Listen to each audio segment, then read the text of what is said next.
Ladies and gentlemen, welcome back to the Golf Strong Project, episode 6. Coming in hot, 6 weeks in a row here of the Golf Strong Project. My name is Dr. Jackson Taylor, and I am joined as always by my esteemed and intelligent Bostonian colleague, Dr. Tim Ravoto. Tim, what's up, bro? Nothing. Just enjoying a Friday here. What's up with you? What an exciting day in Boston. Tim pointed out, for those of you not watching on YouTube, I'm rocking my Masters Friday shirt today just because I can. So just having a Friday. The green and white stripes are just out. Felt good. Felt nice. We're just enjoying it. And it's Friday. It's the end of the week. You know, we don't normally record on Fridays. So just. Yeah. And I had a golf lesson this week too. I may have made the breakthrough that's going to just make me a PGA champion. I think I found it on Wednesday. My man, Pat Bigelow, he found it. Yeah. I found the Fountain of Youth last week, too. It's down near you in Florida, isn't it? It is. Somewhere around there. St. Augustine, no Fountain of Youth. I wouldn't recommend drinking anything from it, but if you want to, you're welcome to catch bacteriolitis. It's awesome. Got some libations with us. It's Friday. We're feeling funky. All's good. So today's topic, we're going to talk about power, which is, as we have said before, the golf is a power sport. It's not an endurance sport. It's not even technically a strength sport. It's not even really a mix of those things like football or rugby or sports like that. It's a power sport. So we're going to talk about what power is, what speed looks like, why strength matters with power, why you need power, not just on the golf course, but off the golf course, and then talk about some misconceptions that are brought around power and what that looks like, because the world is full of them. Everybody and their mama right now is trying to get more club head speed. Ever since Bryson went through his soiree into swing the club as fast as I can, everybody's getting super speeds and everybody is trying to swing super fast and they're trying to mimic those things in the gym. And so we're going to kind of break all that down today, talk to you a little bit about what that looks like, and roll from there. So, Tim, what is power? Yeah, power is philosophical. It's a big question for a Friday afternoon. Who is power? What is power? Who has it? Who wields it? We could go in so many directions here, but I'll stay in the exercise realm here. We'll say that one. Good choice. So power just comes down to how much force can you create in how little time, right? So we want to move whatever weight or implement, club we're trying to move, whatever force we're trying to create, and do it as fast as we possibly can. So what is the difference between power and strength? Because those are two different things. So we should delineate that now. Definitely. Yeah. So strength would just be your maximal ability to generate force, right? Okay. So like if you can squat 500 pounds once, doesn't matter if it takes you a half hour to do it or a second. You got the strength to do it. 500-pound, 30-minute squat. Just RP through the roof. I love that. That's awesome. So that's strength, right? And then if we're talking power, we have an element of strength, right? Can you lift or move whatever you're trying to move? But how fast can you do that? So we're adding in that speed element, that time element. Right. So if you want a simple equation for it, power is force divided by time. That's really what we're looking for. Or you could think of it as work, and work is force divided by distance. We won't get into the crazy physics. Just think of it as force over time. How much force can I produce, and what is the time it takes for me to do it? And we want to make that time. We want to increase the force in a shorter period of time. That is what power is. So when we think of the golfer, the golf swing takes a grand total of what? 1 point something seconds. Yeah, just over a second and a half. Just over a second. Yeah, second and a half. So very fast, very violent, very fast. Whereas I'll give you an example. So powerlifting, if you are deadlifting, max deadlift, right? For the novice person, even for people that really compete at high levels, it's going to take you a few seconds to stand up. I know in my personal experience, I've powerlifted competitively, Olympic lifted competitively.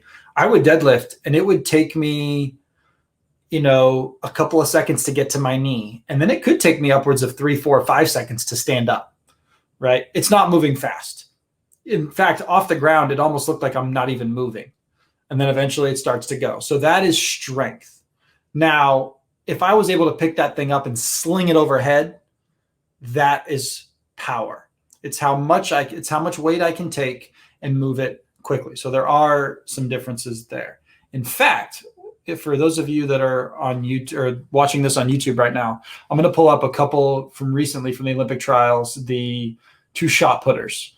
And we're going to kind of talk about what that power looks like. Because if golfers are power athletes, as we have claimed, that means they are more likely related to shot put, discus, javelin, sprinting. Those are what those sports are. It's fast, very powerful movements. And the shot put is a good example of that. So I'm going to share my screen and we're going to take a look at the guy who finished first and second. They're both different people. One is a little bit taller, one's a little bit shorter, stockier, and we're going to see how fast they move and how much force they're actually producing. So let me do that right now. Let's see. Window. Boom. Here it is. All right. So the first one is Ryan Krauser, who actually is the winner. So, Tim, can you see that? Yep. It's perfect. All right. Let's play. And keep talking through for our audio people. So you can see he starts off, spin, throw. And he knows from the get-go, he just set a world record. So, and I think, dude, didn't he break that by 8 inches? Yeah. It was his own record, and he broke it by it was at least 6 inches. 23.37 meter throw. So obviously for those of you that are not seeing this, you can't tell, but the shot put is basically 2 spins and throwing this giant heavy piece of concrete as far as you can. 16 pounds. Yeah. 16 pounds, 23.37 meters. To call that violent is an understatement. He is moving an object super quickly. Now, understand something. He has to do that quickly because if he were to take a really slow spin and then just kind of slowly push the ball out, sure, he has the strength to move it, but it's how much strength can he show throwing that a distance? How far can he throw that? That is power. The fact that he can hold it and move it is his strength. How far he can throw it is really telling us a lot about his power. The second guy actually gives you a little bit better idea of this, and this is Joe Kovacs. I'm sure I'm saying that wrong, but he got second. Watch how violent this guy is when he throws. And for those who aren't watching, this guy is moving at stupid speed. Yeah. You can just see even in his little windup that he does there, and then he spins twice, I think, on his front foot after he throws it. I mean, there's so much speed there. In terms of time, so 8 seconds so in 2 seconds, under 2 seconds, he's thrown that thing 21 meters and something. I mean, just wild distance.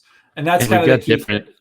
If you can't see it, one guy's 6'7", 320, right? So that's Ryan Krauser. Yep. He's tall, lanky. I mean, he's a big dude. He's over 300 pounds. But the other guy, Joe, is 6 feet tall, and he's 300 pounds. Okay. So he's shorter, right? About the same weight, but one's really tall and long, one's really short and kind of stock muscle hamster look. Who's that? Doug Martin? Is that the muscle hamster? Is that the muscle hamster? Or is it Doug Martin? I don't know. It's Doug Martin. Sorry. Such a terrific name. But one guy's like the bigger lineman looking guy, and one guy's kind of a just short powerlifting kind of gymnast looking guy. Yeah, for sure. And so for those of you that aren't watching, or those of you that are watching, why the hell are we looking at shot putters? We're golfers. We're not 300 pounds, although some of us could be, I suppose. We don't have to do that. The point of showing you that is that those athletes mimic what golfers have to be able to do from a trainable qualities perspective. So golfers have to be powerful, strong, and mobile. Not necessarily in that order, but those are the three big qualities that we look for in golfers. And that shot putter right there is outrageously strong and outrageously powerful. They can produce very, very high levels of force very quickly, which is what allows them to throw the shot put that far. So in our case, we don't have a 16-pound implement. We have a club head, which weighs anywhere between a pound-ish. So you can actually move that quite quickly, right? It's only a pound, but our goal with the golf swing is, especially when we're talking about club head speed, how quickly can we take that club head, move it through an arc, and hit the ball, right? The more we can increase that club head speed, all things being equal, we'll talk about this a little bit later, that ball will go further. So our goal is to increase our power, our ability to produce force quickly, which is the club head coming through. So what are the two ways that we can produce more force? Like if there were two things we had to look at.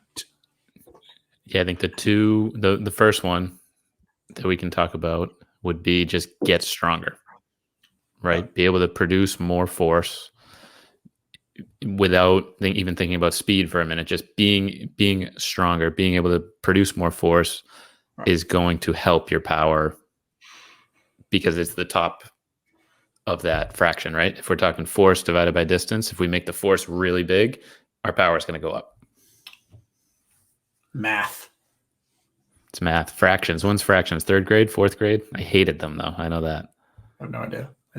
Like the mixed fractions where you had to like multiply the top and divide. And anyway, I don't know. I don't think I could do that now. But he makes a good point. So that's actually why that equation can be helpful when you talk about power. So you're talking about force over time. So if you increase the force, naturally your power goes up. If you decrease the time, your power goes up, right? So those are all things that are trainable. And so this is me personally, and I try to develop power as quickly as I can. You have to have a strong base. Your foundation must be strong. If you have a weak base, or if you're not very strong, you just can't produce that much force. That's really all there is to it. Because again, that force component is low.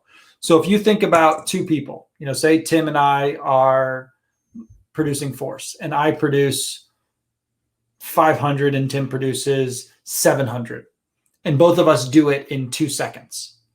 The time is no different, but I'm stronger and can produce more force, right? So even without that time getting better, the stronger I am, the more force I can produce in that time frame. And so that is an important thing for me, is when I'm taking someone through, they're a new client or they've not done much training, I just want to make them stronger. I want to increase the force component of that equation. And by just doing that, I can then make them more powerful. Now, for a more advanced or intermediate to advanced lifter who has a good amount of strength, then we're looking at how can I decrease that time, not just increase that force, but make that time go down.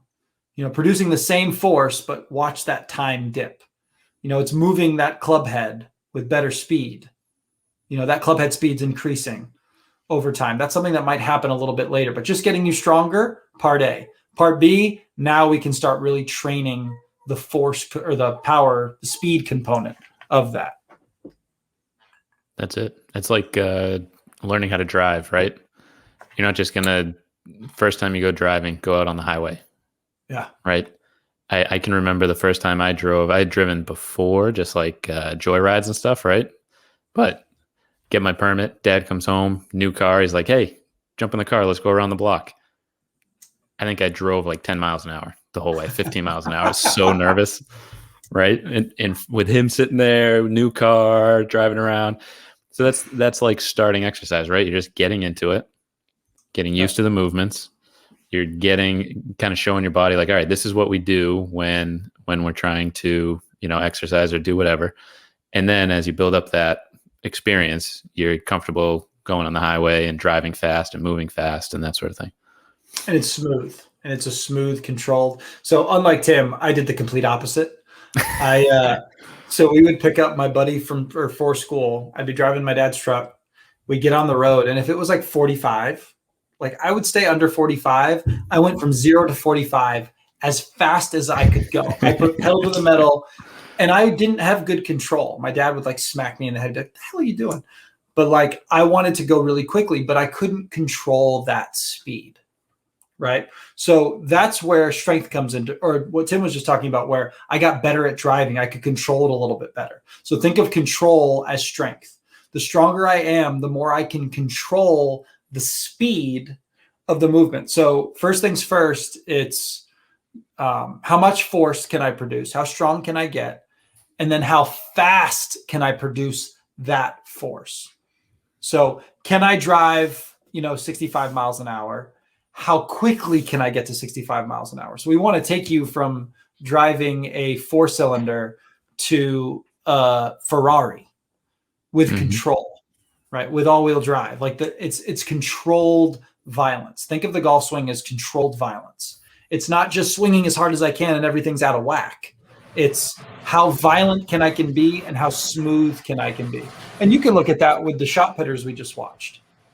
Although it's a violent movement, it's very elegant.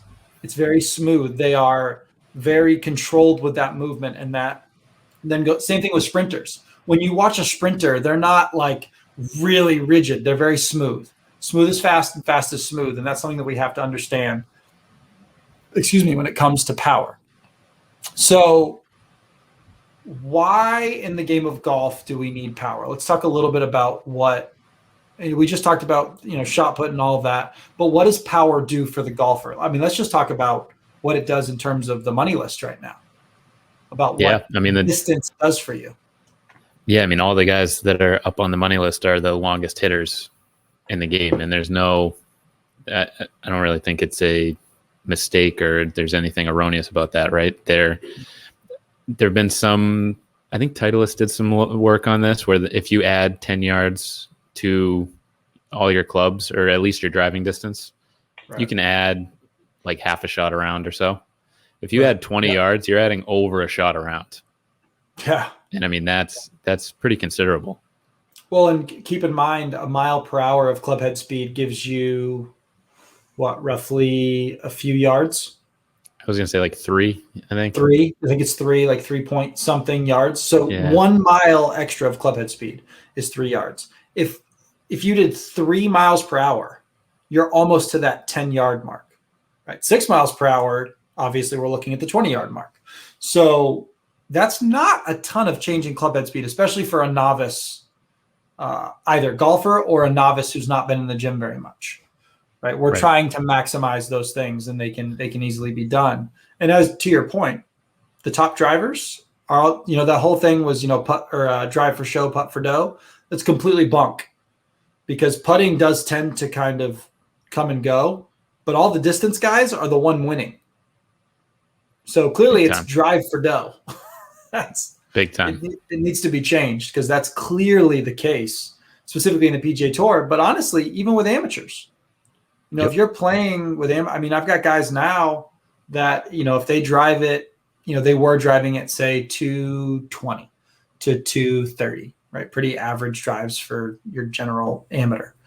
They get up to like 250, 260. That is life-changing for their game. Big time. Right? Life-changing. And that's only, they are not working remotely on power. They are strictly just getting stronger. Yeah. And I see that time and time again. And we're not only talking about driver, right? We're talking the whole bag. Absolutely. So that goes from a short, maybe a short par 4 or a long par 3 that you used to have to really, I don't know, maybe hit a 4-iron or hit like a 3-wood. Right, some kind of You can hit like a 6-iron. You can hit like a 6-iron. Yeah. Get the same distance. You have a lot more control with a shorter club and a more lofted club. And you're hitting the ball just the same distance. So, it carries over to the whole bag. Not only from the tee can you get as close to the green as you can so that you're hitting like a easy wedge versus a 6-iron, but also just the entire bag. If you're at 160 yards, are you trying to hit a pitching wedge or are you trying to hit a 7-iron? Because I can tell you which one I feel more comfortable with in my hands and which one I'd rather hit. And I think I can speak for a lot of people when I say that. versus the one you actually hit. versus the one you have to hit. That's for sure. Don't worry. I can perfectly fess up to the fact that the other day I was like 170 out, give or take. And I didn't feel comfortable. I stand corrected. I didn't know I was 170 yards out. I was like I thought I was like 215-ish. So, or 210-ish. So I took my 5-iron. I got out there and it's like 170, 168. And I was like, okay, so I shouldn't like full swing this. The best shot I hit all day was like a 3/4 5-iron. I was like, that's it. I will never pull another club out of my bag. Only 5 irons from like 160 to 215. End of story. I'll just change how I hit it because now I feel confident in my 5-iron. But in all reality, yeah, I probably should have had like a 7-iron. Yeah. So the bottom line there is know your distance, but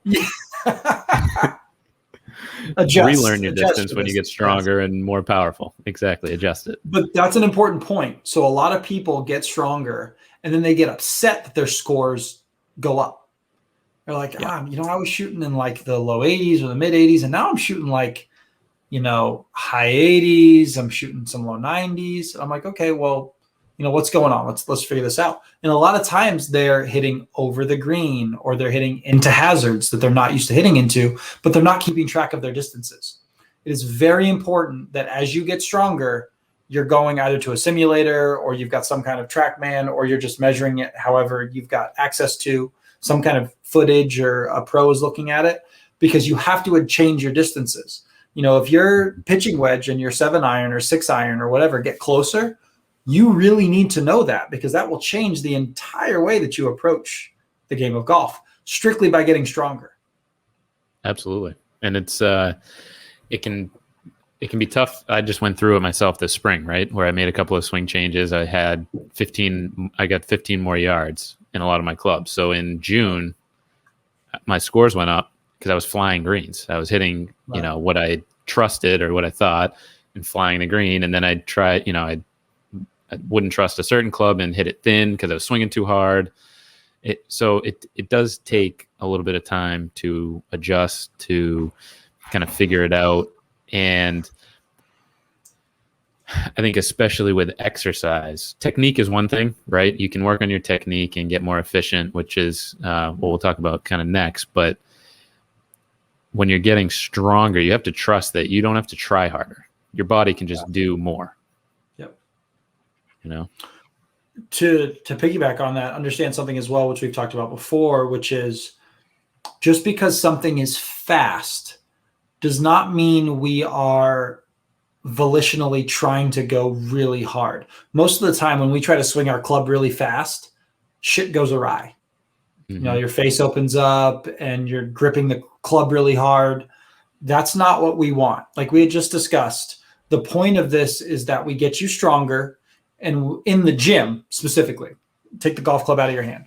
In the gym, we're working on things that allow you to produce force quickly and then let that transfer to the golf course. A lot of times, there are times where we will have clients go out and swing the golf club as fast as they physically can. However, it's very short doses. I just had this conversation with a guy I did an evaluation on the other day. He went out and he hit as hard as he could for a half hour at like 2 or 3 swings a minute. You're not producing any power there, right? Understand that power requires time between sets and 100% of your effort. Not 90%, not 80%, not 95%. 100% of your effort, because you're trying to increase your ability, your top end, highest speed possible, right? Usain Bolt did not run 100-meter dashes like 6 or 7 in a row in an hour.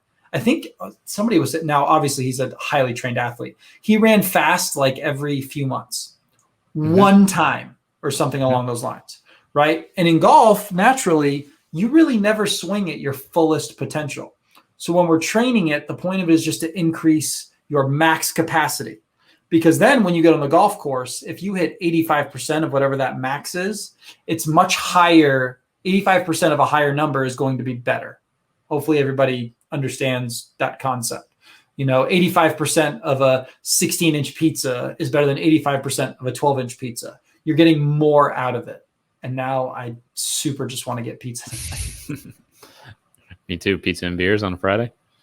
Yeah. Currently, I'm enjoying a little bourbon libation because it's Friday and I love bourbon. To all of our bourbon listeners on here, please send your ideas in. Let me know what kind of drinks you like, what your favorite is. For the record, Blanton's is my favorite by far. I think my godfather somehow has accumulated way too many bottles now. I will not tell you where he lives because people will probably start trying to rob him.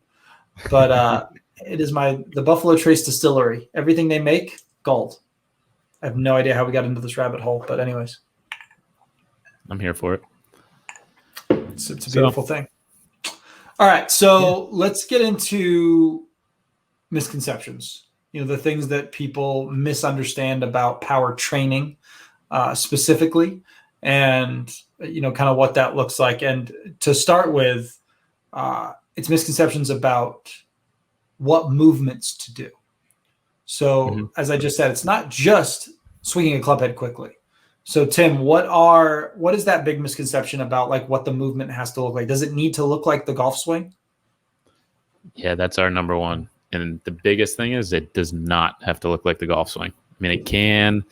Super speed guys have done a ton of work. There are like 30 different knockoffs of super speed now with hanging balls and weights and different things that look like golf clubs. Yeah. It does not have to look like a golf swing at all. Yep. And actually, so the guys at TPI have looked into this and they found that, so they had people throw medicine balls that look like a golf swing, right? Like turn, stand sideways facing the wall, turn and throw that ball into the wall like you're hitting a ball. Or just do like box jumps, vertical jumps, and like slamming or chest pass, like throwing a chest pass in basketball. And the jump in chest pass group increased their club head speed, had more distance on all their shots compared to the group that did stuff that looked like a golf swing. So you do not have to make it look like a golf swing. Louder for the people in the back. There is nothing more important than what Tim just said. He even said it eloquently. It was just everything about that was just beautiful. Been waiting all week. You've been saying it in the mirror every morning. That is the God's honest truth. Exercises do not need to look like the golf swing. In fact, we can argue that they shouldn't look like the golf swing, especially when it comes to power producing movements.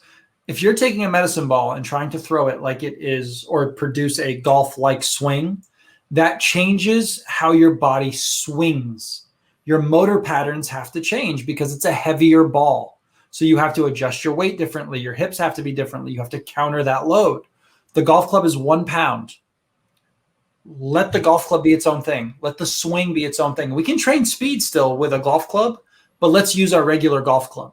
Even the super speed guys, as much as I think that does have some benefit in a lot of ways, I don't use that as much because I found that if I can get people to be powerful in the gym, I see changes with their golf swing, and I'm not affecting how they swing the golf club. Because if I affect how they swing the golf club, then the golf pro goes, what the hell happened to your swing?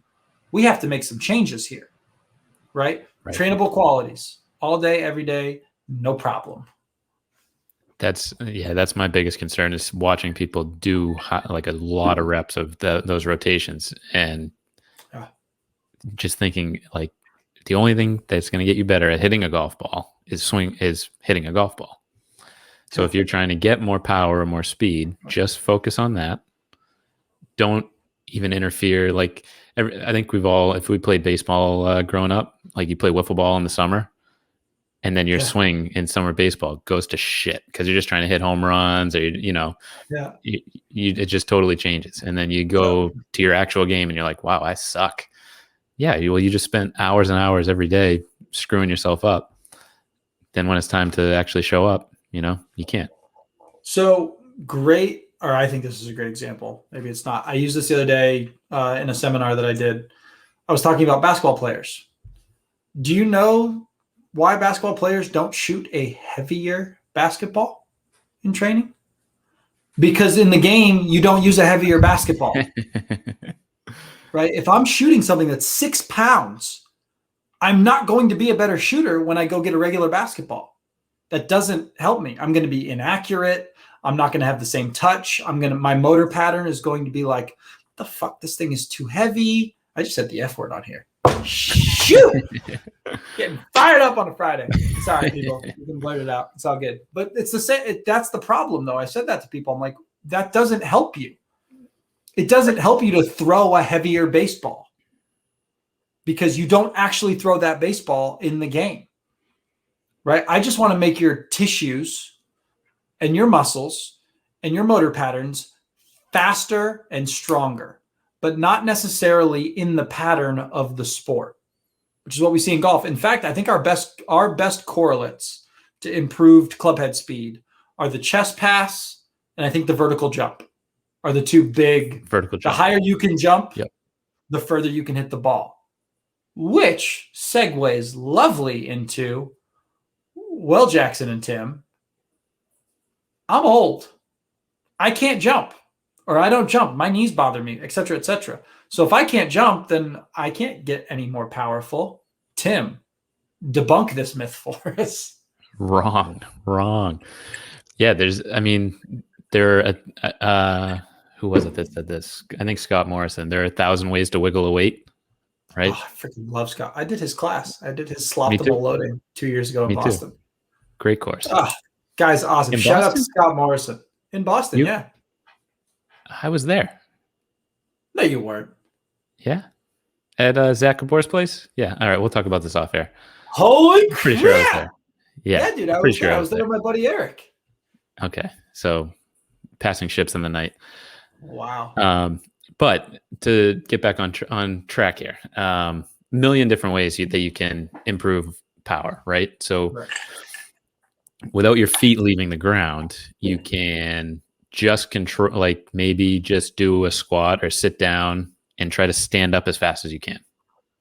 Or really what it comes down to is emphasize speed in one portion of your movement, right? So you don't have to throw anything. You don't have to leave the ground. You can stay planted on the ground and just one portion of the movement, try to move as fast as you friggin' can. And understand that doesn't mean that the load is heavy. Mm-hmm. In fact, we want the load when you're talking about true speed, not strength speed, because those are different things, contrary to popular belief. Strength speed is going to have like a 30 to 70% 1 RM load. Speed is south of 30% in terms of like a 1 RM load. So if I could pick up a stone that's 200 pounds, and that's the max I could do, I need that stone to actually weigh like 15 pounds or 10 pounds or like really, really low. And I want to move that thing as violently as possible. So if we're talking about a med ball slam, reach the ball up overhead, slam it into the ground. I am thinking in my mind, and I will tell athletes and clients this, I want you to think that the ground needs to be cracked. That what you throw into the ground, I want you to think about breaking the floor, like as violent as you can be into the ground, right? Same thing with a squat or with like a band press or anything that it ends up being, or throwing a med ball overhead. So for people that don't want to jump, sometimes just doing like a mini squat and trying to throw a ball up overhead as high as you can actually will produce more force because your legs are having to quickly, violently produce force. If it's a goblet squat, sit with control, like Tim was just saying, drive out of it. Violence, violence, violence. Controlled violence, but violence. But the perk of not using a club or the swing path itself is that you're not fiddling with your swing. You're just trying to produce fast, period, right? It doesn't have to look pretty per se. It just has to be violent. I think I said violent. It's all about intention. Intention. That's the word of the day. Have intent with your movements. That's it. And you can always it gets a bad rap, but you could always bounce. You know what I mean? Like you could always use, you see Instagram models doing their booty workouts and they're in a squat and they're down in the bottom of a squat bouncing. I mean, it looks silly, but I mean, you're getting stuff moving quick. Like if the intention's there, if it's violent, if it's a violent booty shake, you might be doing it. We You just might be getting more powerful. We just promoted twerking on a golf podcast. Oh my gosh, that's awesome. Well, seeing as we've gotten into that topic, that actually does reflect something that we need to understand, which is reflexive versus volitional contraction. So we can touch on this really quickly. So reflexive contraction is a muscle goes through a really quick stretch. So if I sit down really quickly, my quad is being stretched very quickly. We have these little guys in there, these little sensors in our legs that when they get quickly stretched, they automatically contract. So we can tap into that when we do something like a vertical jump or a vertical med ball throw, where our body naturally is trying to rebound to produce force.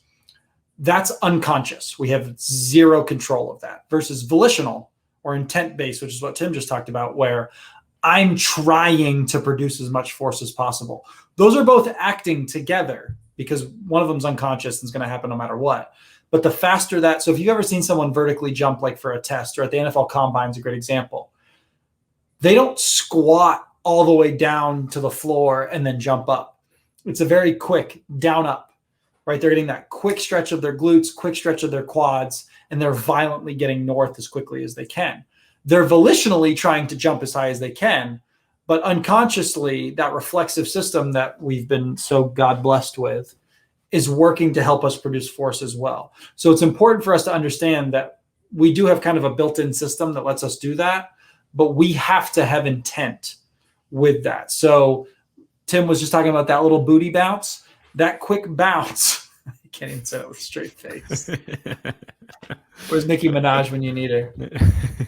I'm glad we're not good enough at this to post that. Right? If we had a Jamie to pull up Nicki Minaj and what's the other one? Cardi B? Oh gosh, no. No. Anyways, that's an important thing to understand. Shoot, I don't even know where the hell we are now. All right. No, but so that the jump isn't a great example of this one, but the second piece of getting more power is the range of motion, right? The length of whatever movement you're doing. So you'll watch a vertical jump. You don't want to be super long there, right? You just want like a quick down and up and explode through the roof. Yes. Yeah. Something like a golf swing or even that shot, like the shot put we were talking about and we looked at earlier. One thing is to keep the same technique, right? And just get stronger. So you can produce more force and produce more speed. The other way we can do that is, all right, you don't get any stronger, but you get more mobile. You're moving through more range of motion. If we're talking physics, right, the levers are a little bit longer. We're moving through more distance. And as a consequence of physics, we're generating more speed and power. Right. The animal example here, I think, is very helpful. So if you think of something like a turtle or think of something that digs, like an armadillo or something like that, versus a bunny or versus a ostrich, right? An ostrich has super long legs. They are not very strong in small, like if I ask them to dig, like really dig the ground, they're not very good at it. But if I ask something that's low to the ground with really short levers to dig, they can do that all day long because it's a short lever. It's very short. It's very strong. It's very powerful, or it's certainly powerful, but definitely strong where it can just dig. An ostrich is fast because it can produce, it's got these big long levers. So you're getting more distance. And understand that force is really, or work as you want to call it, is force divided by distance, right? So that distance, the longer that is, we're going to have a higher output of power, right? It's not as strong in short doses. So we just talked about like the shorter guy producing force has to be like really, really quick because the guy with longer levers, it's a longer lever. It can produce a little bit more force. They're a little bit taller. So that is an important thing to understand is the longer that lever is. Now, there's also a breaking point to that. If you're too mobile, you have to have strength through a much bigger range of motion. Whereas Tim used the excellent talk a couple weeks back about bumpers and bowling, where you really don't have that far to move. So you're going to stay within that no matter what. But if you have all this excess motion and it's not strong, that is a problem. Yeah. Then you need to coordinate it, you know? You need that smooth, controlled, coordinated movement. Sexy. That's all there is to it. Sexy. That's right. That's right. What else? What else? Anything else we need to talk about with power? Let's see. Yes. Go ahead. Tim, do you lose power as you age? Oh, that's an interesting question. Ah. I think there's a simple answer we can both agree on. Yes. It's a fact of life, right? You lose, like after 30, basically, you lose muscle mass, you lose bone density. Mother Nature's so what's a bitch. The point? What's the why do we even train? What's the idea here? Well, like all good things in life, without struggle, nothing comes, right? So you can work on these things. You can put your body under the stresses and demands that you are looking for, and then you can slow the natural progression to the best of your ability. I mean, you can always get stronger from where you are today, right? If you didn't do anything yesterday and you did something today, you're going to be stronger tomorrow. So you can always work on it, but it is an inevitable thing that it's going to go down. Mm-hmm. I think Phil Mickelson's a great example of this, right? Because he looks about the same as he was when he first got on the tour, but he had some middle years where he had arthritis and stuff going on. So he had other stuff going on. But I think recently you see his resurgence because he's now started to take care of his health, his body. He's working out. He's eating better. He's in better shape. So he's older and he's hitting the ball longer than he did 10 years ago for sure. Yep. And there was I'm looking it up right now. So one of my favorite guys is Max Schmarzo. He's the Strong by Science guy. I don't know if you follow him or not. Just excellent info on working. But the other day he had, I'm going to find it because it was just fantastic. But he basically was talking about how, yes, as time goes on, we lose the ability to produce force. However, here it is right here. Okay. So I'm going to read this verbatim because I think it's worth it. So the lack of sprinting, jumping, and power-based training in most people working out who are greater than 20 years old is astounding. Why would you stop being athletic for the last 75% of your life? The best way to get in shape is to stay in shape. And so, several things you can glean from that. Number one, people stop doing athletic things when they're done with sports. And it really doesn't make any sense because can you get more powerful as an 85-year-old person? 1,000%. You have a ceiling. There is no question. Everyone has a ceiling. Most people never even get close. Not even kind of close. Even to genetic potential. Most people are like, I'm just not gifted. You've never even used any of your gifts or seen what your gifts could do. Right? I mean, it is amazing to me that we've seen. That's why we talk so much about, this Golf Strong project is building athletes. I want golfers to be athletes. Golfers are athletes too. You need to train like an athlete. If you want your power and your strength and your mobility to increase, you have to train them to increase. But we just view those things as like, I can't do that. Only 20-year-olds can do that. Right. No. As we age, yes, we slowly decay over time. From the time we're born to the time we die, we're slowly just getting closer towards death and decay. There's no question about that. But we're not optimizing that time. So if we go up and come down, we're staying at like a third of that potential because we don't train power, we don't train strength, and we don't get more mobile. We don't take care of our nutrition. We don't sleep at night. We treat our bodies like garbage. You've got one temple. One temple. Why are you not treating it well? You've only been given one temple to live in. You should tidy it up once in a while. That's it. My favorite is I'll ask people to jump in the clinic or with me or whatever, especially runners. Be like, all right, just jump in place. And they're like, oh man, I haven't done this in a long time. It's like, well, yeah. When you were 15 and you were shooting hoops in the driveway all day, Yeah. If I asked you to shoot a free throw right now, you'd probably make it, right? I haven't shot a basketball I played in a basketball league last year. So before that, I hadn't shot a basketball in like 15 years. If you had asked me at that point, make a free throw, it's not happening, sir. It's not happening. Well, so you have to practice. I think something that everyone should watch too. Now, I get that they are amazing athletes, but the Olympics, you had several people that were like north of 40 being absolute monsters, right? It is possible to do. Now, do I expect you to train like an Olympian? No. But you can do way more than you think. I have seen 45 plus way up people jump. We have masters Olympic lifting, right? I'm talking like 50 or 45-year-old plus people. I'm not sure what the cutoff is. I just had one of my clients who I've been helping with a knee problem get bronze after having like a severe knee issue. Like you've got people that are snatching and clean and jerking. Yeah.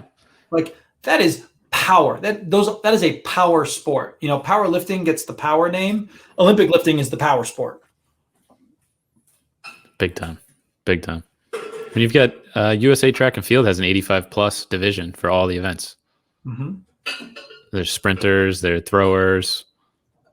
Now the numbers might be a little lower, but they're impressive.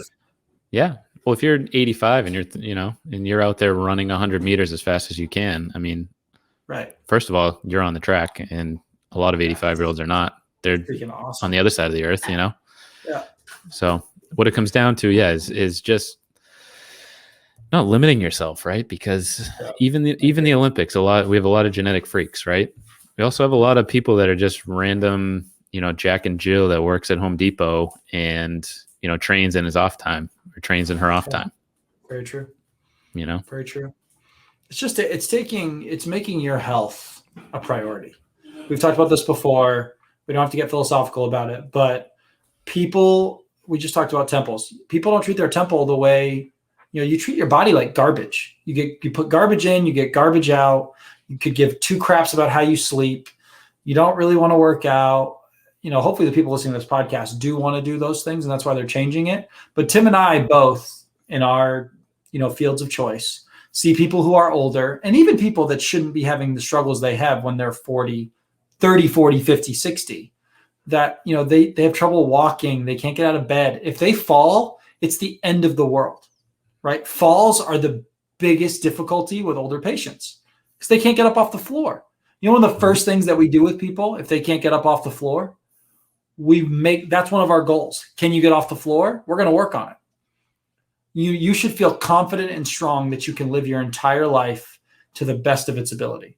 Lifelong performance, period. You should be able to be powerful, strong, mobile, confident, healthy. I mean, I see it now all the time, even with these people that are like 105, 106 years old. They work out every day. They're in the pool, they're walking. Very few of them are truly sedentary. Are there certain anecdotes of people like that? Sure. But for the most part, that's not the rule. 100%. There are two, and I think there are two groups we're talking to, right? So there's the group that aren't familiar with exercise or training and trying to get into it. You get the side that is exercising regularly, right? And they're doing the right thing, or they're well intentioned, but there might not be a specific goal in sight, or what they're doing in the gym doesn't have an end goal or an outcome in sight, right? Or it clearly defined, at least. So first off, you have to ask yourself, what's my goal, right? Am I just trying to be healthier in general and I don't have any other goals outside of that because that's a big enough goal? Awesome, do it. But if power and speed are your goals, first, like we talked about, we're getting stronger, baseline, without doing anything about speed. And then we're working on that intention and just getting violent and aggressive and moving as quickly as humanly possible. Yeah, and Tim, I think that's just a beautiful point. Is the people that are working out now, we want to make sure that you're not wasting time. Your time is finite. And to both groups, your time is finite. You only have so much time to work on certain things during a week. So don't waste 45 minutes doing a bunch of things that you really don't need to be bothering doing. If you're doing power work and you're throwing a medicine ball because you think doing it like the golf swing is benefiting you, we could be doing 3 other things in that time that would benefit you more. Or if you're a novice, you've not done any of this, and you're just wasting time like, oh, well, I think I should, do the leg press for 4 sets of 30, or I think that that's the best thing. You're also not using your time optimally to succeed, right? We've talked about power today and the importance of that, but we want to talk about these things because we want you guys to know where you're not going to waste time. Because time, everyone has the same amount, in terms of a day, right? We're only given 24 hours. You've got life, you've got kids, you've got all this stuff. Let's not waste time in the gym. Let's optimize it so that okay, you know what? I don't have to throw this medicine ball just like a golf swing. I can just throw it into the ground as hard as I damn can and call it a day. That's all I got to do. I don't have to go crazy. Right. Those are things that are going to help you guys. And let me ask you, so you talk about efficiency, right? It is power a thing where more is better? Like if I can do more reps and just keep going all day longer than my opponent, is that better? No, power is something you do. I don't do a ton of in terms of like volume in a workout. So for instance, I've got a guy right now. So one of his workouts, I actually treat it as a couplet, which I think we've maybe discussed on here before, where he does vertical jumps and a squat. Right? He's a younger guy, 27 years old. So I'll have him do 3 sets of 3 vertical jumps, max height vertical jumps, not like bounce, bounce, bounce. Although there is some help to rebound type movements, but we're not talking about that right now. But just jump high as you can, land softly, wait a second, jump high as you can, land softly. In between those sets, it's like a minute off. Get under the barbell, do your squat, do another 3 sets of jumps, get under the barbell, etc. But they're only doing 9 total reps of violent movement. Now, in their squat, I am asking them sit with control and be violent as you stand, but the weight's too heavy for them to stand quickly. It's limiting how fast they can stand, but mentally, I want them thinking about standing quickly. But I'm not going to, so I used the example earlier of the guy that hit like, in 30 minutes, he was hitting like 3 fast as he could shots a minute. You're not producing 100% of force. The key factor in this is that, are you producing 100% of your force? If the answer is no, we're not truly speed training. Right? Your endurance is playing a role at this point because you're tired. Exactly. Fatigue should play no role in speed training. You should not be tired, right? Usain Bolt is not tired when he runs 100 meters. Those 2 guys we showed you earlier are not tired when they're throwing the shot put or discus or javelin, whatever. They're not fatigued. They are 100% in that event. Yep. That's it. I think that covers pretty much everything. Great it does. The last point I want to make is clubhead speed isn't the end all be all. Ooh, right. Yes. So if you've ever been to a TrackMan facility, or like similar launch monitors will do the same thing where they have like a smash factor. Yep. That's just a cool way they're basically just taking your clubhead speed and then the speed of the ball when it leaves your clubhead and comparing the two, right? Because if you swing the club 100 miles an hour, you'd expect that the ball would leave the club face at least at that speed, most likely higher than that. Right. So you can look at your technique, or even just little changes in club path and face angle and things like that can make a huge difference here. So, that's not our area of expertise, right? For the technique and the swing driven mechanics, go to a swing coach, a PGA professional, and talk about that. If, and this is for the people that are doing the exercise, they're doing the right stuff in the gym and they're trying to get stronger, but they just hit a plateau or can't seem to add the distance or add the speed that they want. Maybe it's a technique thing. Because you were talking earlier about, trying to swing as hard as you can. When I go to our local place, they have a TrackMan. When I'm trying hard, I swing the slowest. And then when one of my friends was asking me, how fast do you swing the club? And I think with a driver, I'm like 112 or something like that miles an hour. And he's like, and then he got up and he swings fast and hard and he's trying hard. and we were swinging the same. Right. He was like 115. Right. So there is a technique factor. So if you are doing the right stuff, you're working with someone like one of us, and you're really trying hard on the physical side of things, maybe check out get a lesson or check out a PGA professional and just work the technique a little bit, because that's probably going to get you further. And that again brings the point back to where we will work on speed, maybe with your golf club in hand. I mostly want to develop it as much as I can in the gym, because when you grip a club, that club should be loose. It should not feel like you're gripping it to death, because when you grip it to death, your ball flight tells you everything you need to know. Like when I grip the club to death,